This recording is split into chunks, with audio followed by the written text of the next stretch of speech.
ఇంకో పక్కన మీరు ఒకసారి చూస్తే ఒకటి రెండు కాదు, ఈ రోజు ఒక్కసారి చూడండి.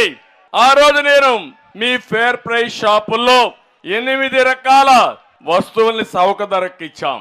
ఈ రోజు ఒక్క బియ్యం తప్ప ఏమీ రావడం లేదు, అంతే కదమ్మా.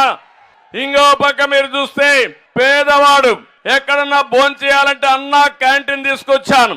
ఉదయం పూట 5 రూపాయలు, మధ్యాహ్నం పూట 5 రూపాయలు, రాత్రికి 5 రూపాయలు, 15 రూపాయలు ఖర్చు పెట్టుకుంటే కడుపు నిండా అన్నం పెట్టిన పార్టీ తెలుగుదేశం పార్టీ. అన్నా క్యాంటీన్ మూసేశారు, చాలా సంతోషం. ఇక్కడైతే బేబీ నాయన గారు అయితే అన్నా క్యాంటీన్ మూసేసిన నేనున్నానని ఈరోజు అన్నా క్యాంటీన్ ఇక్కడ తెరిపించి బ్రహ్మాండంగా రన్ చేస్తున్నారు. నేను వారికి ఒకటే హామీ ఇస్తున్నా, ప్రభుత్వం వస్తానే మళ్ళా అన్నా క్యాంటీన్ ప్రారంభించే బాధ్యత తెలుగుదేశం పార్టీది. ఒక